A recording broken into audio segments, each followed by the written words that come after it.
I woke up feeling great. The birds are in the trees. They're singing me a melody. La la la la, fuck the police. My head is on straight. My heart is in peace. My soul is incredibly ready to change history. It's a good day to fight the system. To fight the system. It's a good day. It's a good day. We're never gonna stop. We're gonna make it count. When one of us is tired out, the other one will hold it down. We're gonna spread the love. We're gonna spread it around. We're all over the city now, and way down in the underground. Come on. It's a good day to fight the system. To fight the system. It's a good day. It's a good day. It's a good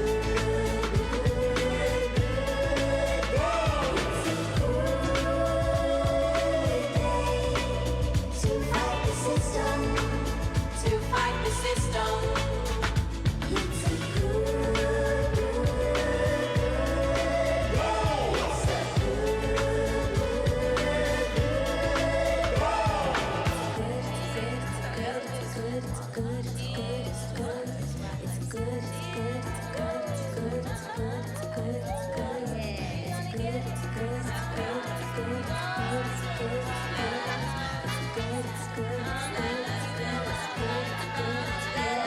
a to fight the system, to fight the system. It's a good day. It's a good day. It's a good day to fight the system, to fight the system. It's a good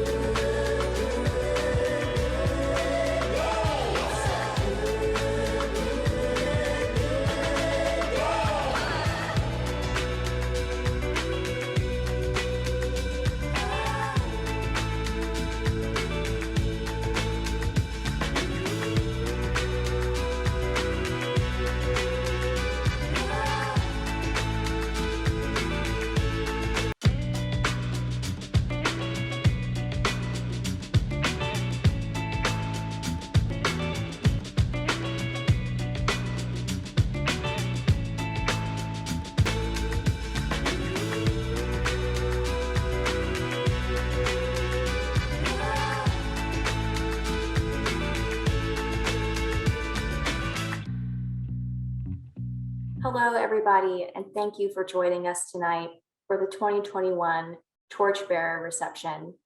My name is Samantha Blake, and I am the Program Manager for the Women Legislators Lobby. I hope you enjoyed that slideshow, and we'll have plenty of more throwbacks and history coming your way throughout tonight's programming. But first, to kick us off is our Scoville Fellow and in-house poet, Maggie Chambers.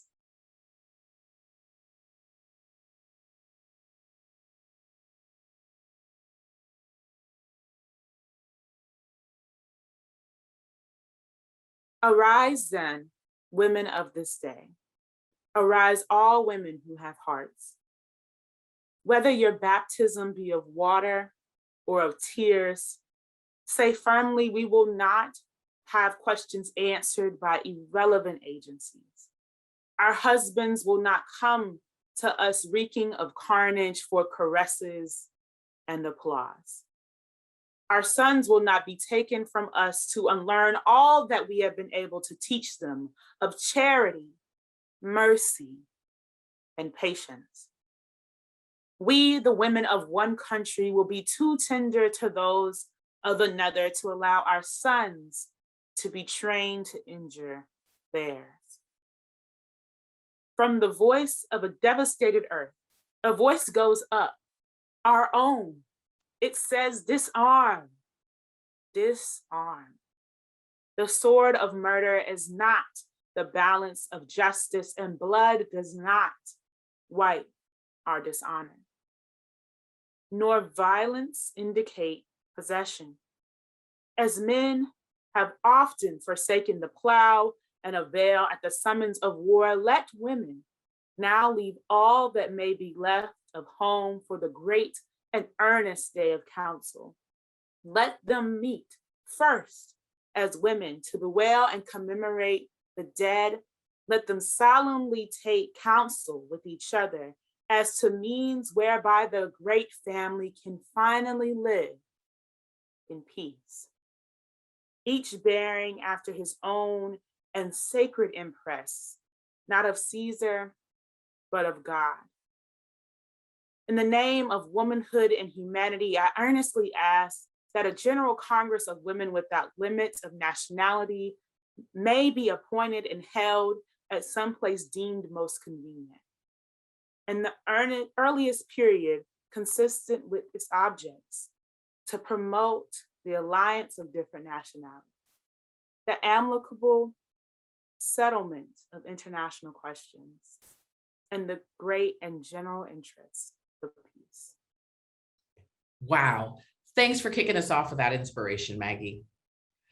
Good evening and welcome to the 2021 Wand and Will Virtual Summit and Torchbearer Reception. I want to start off by thanking our sponsors and partners who have made this event possible. Facebook, LaFleur, thank you for your generous support and your commitment to supporting women legislators and building strong communities. This year is historic and different for a lot of reasons. It's the first time that we have held our conference virtually rather than in person, and it marks Will's 30th year. I have to be honest, it is hard not being able to be with you all in person. The energy of our conferences and the joy of both reconnecting with old friends and making new ones is always a big part of what draws people to our events and leaves us all feeling so energized. But we are living in unprecedented times, and that calls us all to be resourceful and resilient. So we have reimagined what is usually a 3-day in-person event in Washington, D.C. into a month-long virtual event. Tonight's reception is also a little different, but it is no less important that we gather together and take some time to reflect on 30 years of Will, recognize a remarkable Congresswoman, and honor our pace setters. In 1991, the Women Legislators Lobby was launched when women made up just 18% of state legislators. Designed to train and equip women state legislators on the impact of federal policy and the federal budget on state programs, and born out of a desire to provide simple, effective ways to influence federal decision-making and benefit constituents. Will hosted its first biennial policy conference in 1993, bringing together state and federal legislators, executive branch members, policy experts, and community leaders. It offered training workshops, policy briefings, and professional development programs designed to help us become more effective at home and to strengthen working relationships with congressional colleagues. Will started just before 1992's Year of the Woman and has led the way throughout Hillary Clinton's historic run for president, the beginning of the Me Too movement, the first state to have a majority women legislature, go Nevada, and the election of Kamala Harris as the first woman vice president. 30 years, hundreds of trainings, and thousands of women legislators later, Will continues that mission. Today, women make up 31% of state legislators. We're not there, but we're getting there. Former Will members have gone on to become leaders in their state legislatures, governors, and members of US Congress. Although we are gathering in a different way this year, we are still gathering. So welcome, and thank you for joining us. Thank you, Nancy, and a big thank you to all of you for joining us tonight. As we come together to honor our torchbearer and pace setters this evening, we have to take time to celebrate the amazing network and work of the Women Legislators Lobby. For 30 years, Will members have led the way in fighting for policies that address the needs of women and working families, while calling on the federal government to do the same. It is frustrating to think that the federal defense budget has more than doubled since Will first got its start 30 years ago, with military spending currently exceeding $700 billion and defense hawks in Congress looking to add even more. But this is why it not only shows great leadership to stand against increasing the defense budget, but it is incredibly inspiring to see members of Congress vote against the defense bill because of its exorbitant top line. But that's the kind of leadership we've seen this year in Will alumni Catherine Clark, Barbara Lee, Gwen Moore, Jan Schakowsky, Ilhan Omar, and Rashida Tlaib. Women in particular are keenly aware of the social and economic infrastructure needed for society to be resilient, to be strong, to be secure. And when placed in positions of power, women are more likely to create policies that meet these social and economic needs. So this is why you, as women sitting in those positions, are uniquely qualified to lobby Congress to shift national priorities to address the needs of women and working families and of our children and our communities. But you've not just lobbied, you've also led. So here's to you and your steadfast leadership.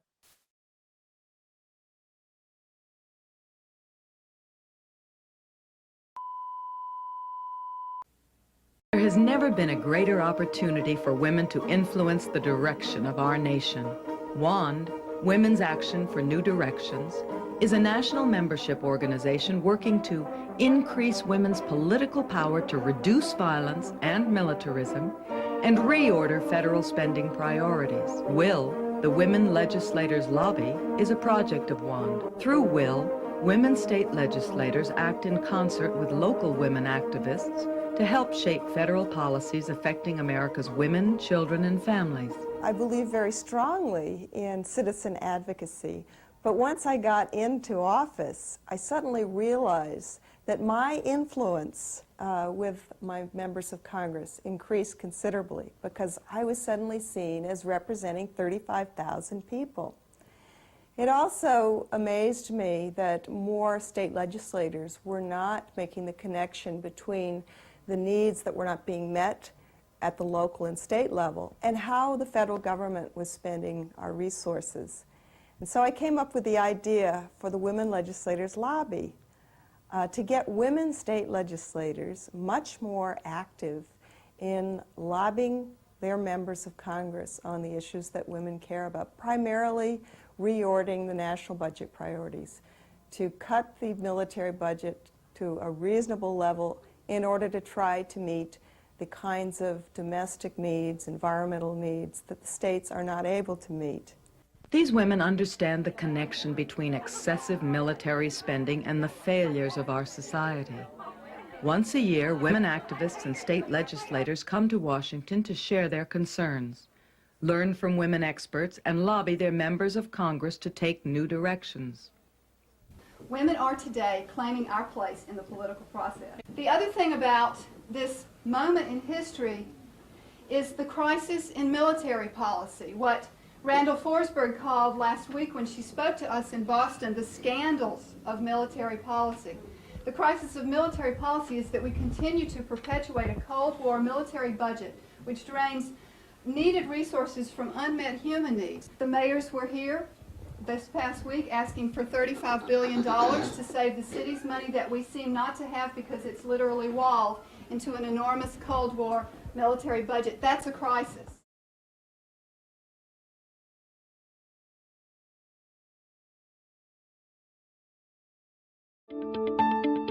WAND, Women's Action for New Directions, is an amazing organization that is absolutely focused on the demilitarization of our society and empowering women. Indeed, it's true that women are needed at the tables of power. Because you know what they say, if you're not at the table, you're on the menu. So let's hear it for all the women who work so that nuclear weapons will be contained, so we'll get the money back to do other things.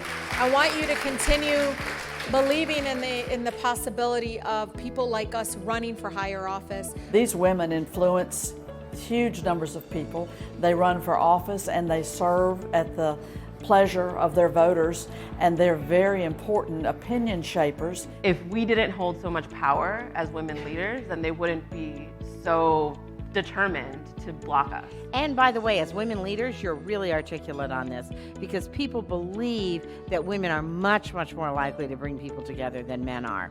And of course, that's true. We want to keep the Pentagon accountable. We want to encourage policymakers to rethink force modernization priorities. This is a judgment-free zone. I want to make sure that you know you're in a safe space to engage. One of the ways that WAND accomplishes this is through our WILL program, our Women Legislators Lobby.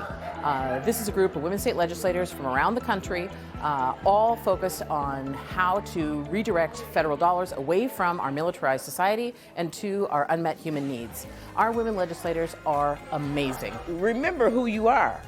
Not only are you state legislators, but your mothers, maybe some of you like me are grandmothers. I am so proud to have numbers of women who have just joined Congress, who have backgrounds in national security. And that, I think, a lot of it has to do with the work that Will Wan has done over the past 40 years to educate women.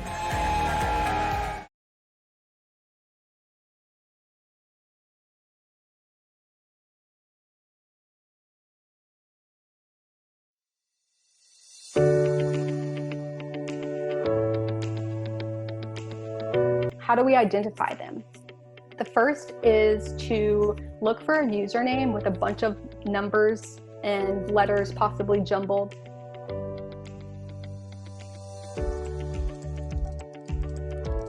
And so when you're talking about stories, you want to tell a story that's believable. Don't get up there and just flat out lie. Like, no, okay, you did not, right? Like, just make sure your story is believable. Let it be emotional. We're all human. Connect to people, speak to the heart you're trying to move. Let it be symbolic. Let it have some kind of symbolism to it. Let it, have a larger meaning that can be applied to some other area of someone's life. And then let it be illustrative. So I think that one of the best ways to illustrate something is to tell a story about your family. We've been able to see is that there really has been a deep program of disinformation and harassment actively at work to undermine the potential of women and to really deplatform them from democracy. So when we look at the top performing Facebook pages by pages, there's only one entity that would be considered on the left. The rest are highly organized channels to carry disinformation by conservative, right-wing, anti-women, misogynistic networks for the most part. Most of us, I think, are thinking that disinformation and cyber attacks are only going to happen on the campaign angle. And unfortunately, what we're seeing is that candidates and once becoming elected officials face it throughout the entirety of their public career. But with data is going to be a really important part of your campaign. So when running these kinds of campaigns, it's important to be regularly checking results. We want to make sure that people understand that they have a voice to fight back, and that should always be the center of your message. And that crisis tunity, that cause and effect, should end with an effect where supporters have an ability to change the thing that is bad. It is our tradition to present our Torchbearer Award to one woman who embodies the spirit and tradition of women who have served this nation and the world with their talent, passion, and dedication to peace and justice. For the last several years, we've chosen Congresswomen. Donna Edwards, Jen Schakowsky, the great Barbara Lee, and Rashida Tlaib have all received this award. But looking back a little further, we have also recognized such lionesses as Marian Wright Edelman and Coretta Scott King. Our awardees have typically been women who have accomplished amazing things over decades of their careers and were at the absolute apex of their professional lives. This year, though, we have our eye on the future. No question that our awardee has already accomplished much in her young career, and we are definitely here to honor that. But in selecting her, we had our eye on the future and the leadership she has shown in just her first term in Congress. At 32, Congresswoman Sarah Jacobs represents California's 53rd Congressional District and is the third youngest member in the 117th Congress. She serves as the freshman representative to the House Democratic Steering and Policy Committee and sits on the House Committee on Foreign Affairs, the House Armed Services Committee, and the House Select Committee on Economic Disparity and Fairness and Growth. Congresswoman Jacobs has a Master's of International Affairs in International Security Policy and Conflict Resolution, and has served as a scholar in residence at the Joan B. Kroc School of Peace Studies at the University of San Diego. Congresswoman Jacobs has also served in the Bureau of Conflict and Stabilization Operations at the U.S. Department of State, where she is focused on conflict prevention and response, countering and preventing violent extremism, and U.S. foreign policy in sub-Saharan Africa. Last month, Congresswoman Jacobs held her own and cast her vote against increasing the Pentagon budget. Her words tell it best. After 20 years of war in Afghanistan, it is unconscionable that so many of my colleagues have concluded that what we need is more money, more weapons, and more war. It is time to recognize there are simply not military solutions to every problem. She goes on by saying, I take seriously the responsibility to serve those who serve our country, but our service members and military families don't need a larger budget. They need their families to be taken care of and a government that goes through every diplomatic channel before making the decision to send them to war. As a skilled diplomat, Congresswoman Jacobs knows that the threats we face today won't be solved with a military response. You might say she's unbought and unbossed. Please join me in congratulating our 2021 Torchbearer, Congresswoman Sarah Jacobs. Hello, everyone. I'm Congresswoman Sarah Jacobs, and I'm honored to be recognized by Women's Action for New Directions and the Women's Legislators Lobby as this year's Torchbearer. Thank you for this award, but more importantly, thank you for your partnership. I've been in Congress for 9 months, and I've already taken my fair share of tough votes. But what I've quickly learned is that tough votes aren't nearly as tough when you have friends and allies in your corner, backing up the decision and helping you speak truth to power. And ultimately, what we're all working for is so much bigger than one vote or one bill. We need a new direction in U.S. foreign policy, with a renewed emphasis on peace building and human rights, and we need a military budget that recognizes that more war isn't the solution to every problem. That's why this conference and the work that you do is so important. As members of the Women's Legislators Lobby, you're the torchbearers in your communities. A number of my colleagues and closest friends in Congress are Will alumni, as well as my predecessor and mentor, Congresswoman Susan Davis. So I want to thank you for all that you do, and also say that I hope I see many of you in Congress yourselves soon. Last month, Congress passed the fiscal year 2022 National Defense Authorization Act, a $760 billion bill that included a $23.9 billion increase above what President Biden and the Pentagon requested. This increase attempted to sugarcoat the fact that we've disinvested in diplomacy and failed to properly support peacekeeping efforts while pouring money into unproven and unneeded weapons systems and sprawling global counterterrorism programs that are neither accountable nor effective. As the representative of San Diego, a proud and vibrant military community, I take very seriously the responsibility to serve those who serve our country. But our service members and military families don't need a larger budget. They need childcare. They need housing free from mold. They need job opportunities for their spouses, and they need a government that goes through every diplomatic channel before making the decision to send them to war. After 20 years of war in Afghanistan, it's unconscionable that so many of my colleagues have concluded that what we need is more money, more weapons, more war. And I said that just to my colleagues. It's time for all of us to recognize that there are simply not military solutions to every problem. So when it came time to vote on the NDAA in committee, I voted no. And although a majority of my Democratic colleagues opposed the additional $23.9 billion, I was one of only 2 members of the entire committee to vote no on its final passage. And when it came to the House floor, I led debate to remove the increase. The amendment failed, but 142 members, a majority of the Democratic caucus, voted with us. And that is progress. I fought for a number of important provisions and amendments included in the NDAA.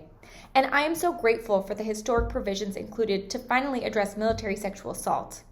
But my constituents sent me to Congress to support a balanced and responsible defense budget, and I couldn't vote for the bill in its final state. It's striking that we held the debate about our defense budget in nearly the same breath that Congress has been debating the Build Back Better Act. The defense budget is nearly twice the top line of the initially proposed $3.5 trillion Build Back Better Act. Yet, we never heard the debate about fiscal responsibility there. And we know these two priorities go hand in hand. Investing in domestic programs and priorities, investing in our families and our workforce and our climate resiliency, that is the greatest investment we can make to protect our national security. And this work has never been more urgent. The economy wasn't working for too many people before the pandemic, and it isn't working now. That's why I'm fighting for the expanded child tax credit, for big, transformative investments in childcare and education, healthcare and climate resilience.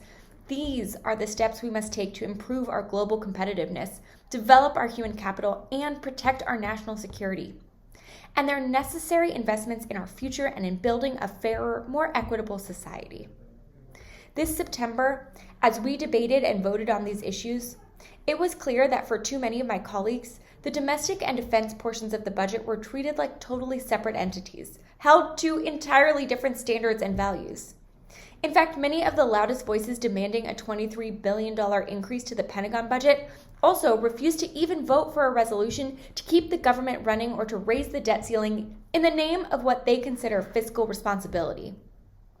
But as Women's Action for New Directions has been pointing out for years, the values and approach should be absolutely the same. It's the same budget, after all, it's the same money. And it is time we focused on the investments that are needed most. So thank you again for this award. Thank you for all the work that you do, and thank you for continuing to shine a light on these issues. Let's keep working together. Thank you so much.